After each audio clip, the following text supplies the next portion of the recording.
Qué alegría saludarlos, queridos amigos, para juntos un día más estudiar la palabra del Señor. Nos encontramos cerrando la carta a los Hebreos y estamos felices de haber realizado un estudio maravilloso que con seguridad nos acercó más a Jesús. El día de hoy vamos a mirar el capítulo número 13.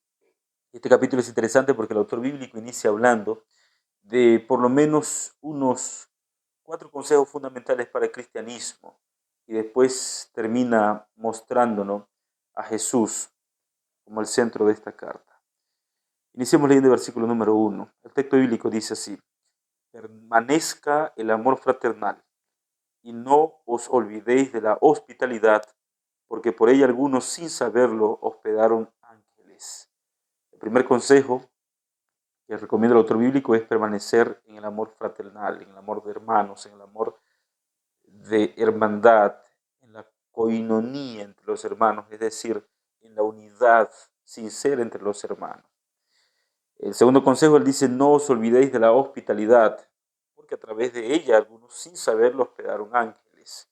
Entonces el creyente debe de entender de que nuestro compromiso no solo es con nosotros ni con nuestra familia, sino también con las personas y el prójimo que nos rodea, especialmente los hermanos de la fe. En tercer lugar, el tercer consejo que continúa diciendo aquí el texto bíblico es: acordaos de los presos, como si estuvierais vosotros presos juntamente con ellos, y de los maltratados, como si vosotros estuvieseis en su mismo cuerpo. En otras palabras, el autor bíblico está recordando una vez más la importancia de la visitación y la ministración a los presos, como si vosotros mismos estuvieseis presos con ellos. Yo sé que, claro, en alguna apelación muchas personas dicen, claro, ahí está hablando solamente de los presos por causa del Evangelio, pero un estudio cuidadoso del texto nos sugiere que preocuparse por los presos iba mucho más allá de simple y llanamente aquellos que habían estado presos por la causa del Evangelio. El versículo número 4 y consejo número 5 dice: honroso es en todo el matrimonio y el lecho sin mancilla, pero los fornicarios y los adúlteros los juzgará Dios. Generalmente mucho se habla actualmente, las nuevas generaciones hablan del matrimonio como algo malo, como algo negativo, como algo imposible de lograr, de conquistar. Cuando se habla de matrimonio, lo primero que la gente dice es: cuidado, no te cases. Pero todas esas voces que susurran son voces de Satanás. El matrimonio es instituido desde la creación como parte del plan divino y del propósito de Dios. Todos aquellos que se oponen al matrimonio se oponen a una ley que fue instituida en el Edén, cuya ley debe de ser preservada hasta el día de hoy. Y muchas de estas personas que se oponen al matrimonio, pues tristemente terminan cayendo en fornicación y adulterio. Entonces, para cuidar nuestra salud física, mental y espiritual, el Señor estableció el hogar, la familia. Nunca te olvides de ese consejo. Por otra parte, el texto bíblico continúa diciendo: sean vuestras costumbres sin avaricia, con la que tenéis ahora, pues él dijo así: no te desampararé ni te dejaré.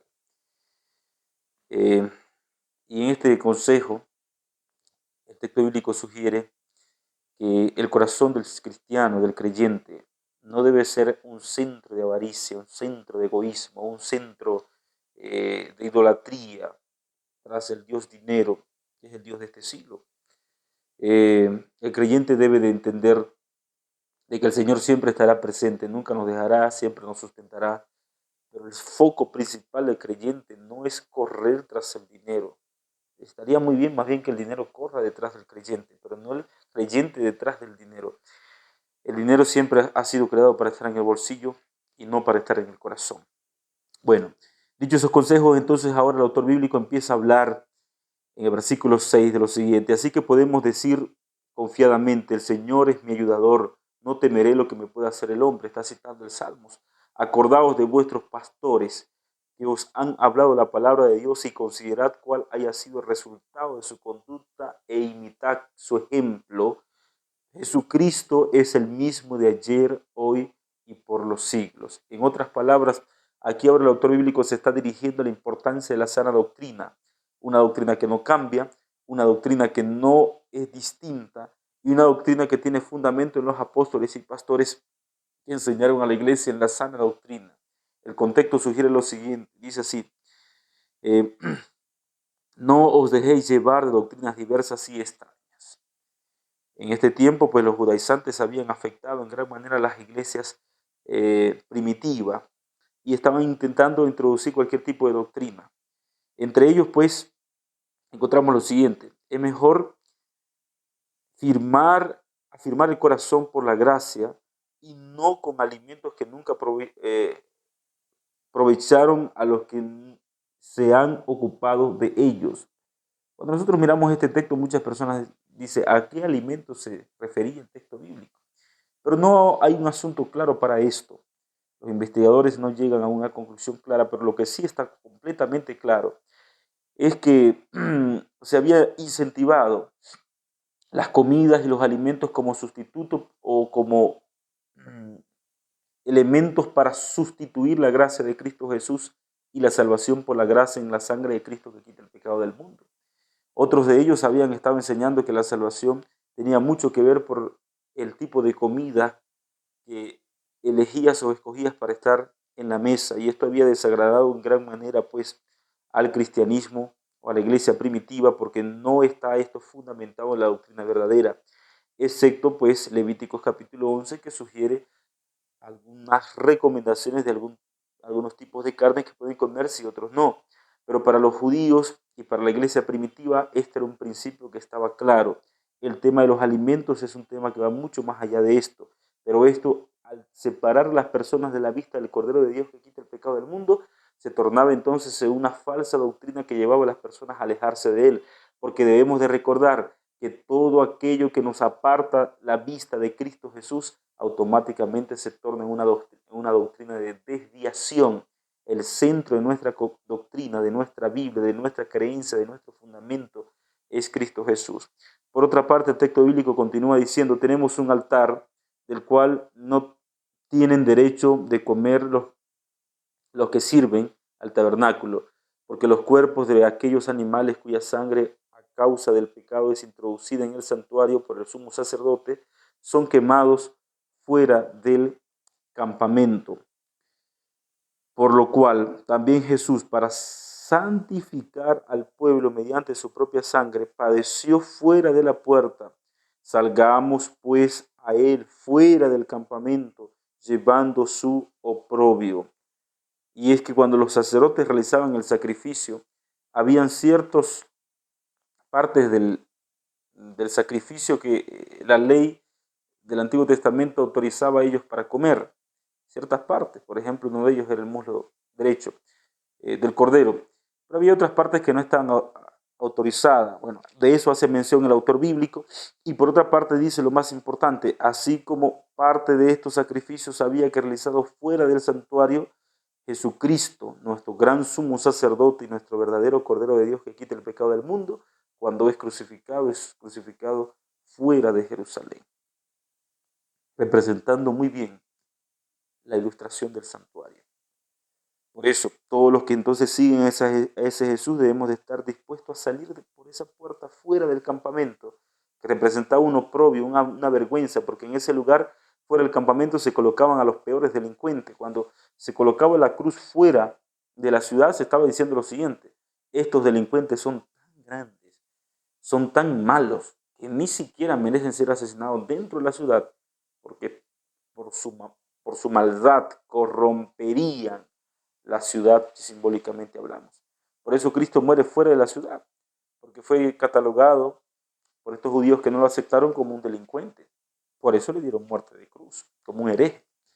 Pero el texto bíblico continúa diciendo, salgamos pues a él fuera del campamento llevando su oprobio, porque no tenemos aquí ciudad permanente, sino que buscamos la porvenir. Así que ofrezcamos siempre a Dios, por medio de él, sacrificios de alabanza, es decir, fruto de los labios que confiesan su nombre, y de hacer el bien y de la ayuda mutua, no os olvidéis, porque tales sacrificios son agradables a Dios. Entonces, El autor bíblico utiliza un paralelismo, ¿no?, en los sacrificios que tuvo que hacer Jesús por nosotros y en los sacrificios que nosotros tenemos que hacer por Él, llevando la cruz. Traducido esto en buenas obras. Obedeced a vuestros pastores, versículo 17, y sujetaos a ellos, porque ellos velan por vuestras almas como quienes han de dar cuenta, para que lo hagan con alegría, sin quejarse, porque esto nos es provechoso, dice aquí el texto bíblico. Entonces, mire, cuando nosotros miramos el texto bíblico nos damos cuenta que un siguiente consejo que nos da después de haber mostrado todo este tema del sacrificio es respetar el liderazgo espiritual, al cuerpo pastoral. Los pastores, los líderes espirituales, los ancianos, que son escogidos por la iglesia, antes de ser escogidos por la iglesia han sido escogidos por Dios, han sido llamados por el Señor, han sido separados por Dios, han sido apartados por Él. Y nosotros como creyentes estamos llamados a respetar el cuerpo pastoral. Hoy en día se ha perdido gran parte de ese sentido. Los hermanos piensan que hacen bien en oponerse muchas veces a la autoridad, en ir en contra de los pastores, en desobedecer lo que dicen. Y el que hace esto, pues se opone a Cristo, porque Cristo instituye el liderazgo, instituye el ministerio pastoral. Así como aquellos que se opusieron a Moisés, estaban en contra de la voluntad de Dios. Asimismo continúa diciendo, orad por nosotros, pues confiamos en que tenemos buena conciencia, ya que deseamos conducirnos bien en todo. Además, os ruego que lo hagáis así, para que puedan volver a estar pronto con vosotros. Que el Dios de paz, que resucitó de los muertos nuestro Señor Jesucristo, el gran pastor de las ovejas, por la sangre del pacto eterno, porque repito, todo pacto es con sangre, os haga actos en toda obra buena, para que hagáis su voluntad, haciendo Él en vosotros lo que es agradable delante de Él por Jesucristo, el cual sea la gloria por los siglos de los siglos. Amén. Finalmente, el autor bíblico envía algunos saludos importantes y dice, os ruego, hermanos, que soportéis la palabra de exhortación, pues os he escrito brevemente. Sabed que estad en libertad vuestro hermano Timoteo, con el cual, si viene pronto, iré a veros. Y esta es otra evidencia que nos da la sugerencia de que esta carta sí fue escrita por Pablo. Saludad a todos vuestros pastores y a todos los santos. Los de Italia os saludan. La gracia sea con todos vosotros. Amén. Que la gracia de Jesús sea con todos vosotros, queridos hermanos y amigos, y que todos estos consejos podamos ponerlos en práctica como fruto y resultado de nuestra comunión con Jesús. Vamos a orar. Querido Dios, te damos muchas gracias por tu santa palabra, gracias porque su palabra nos alienta, nos conforta y nos reaviva. Danos un día bendecido, oramos en el nombre de Jesús. Amén. Que Dios te bendiga, te envío un grande abrazo. Nos vemos mañana para continuar.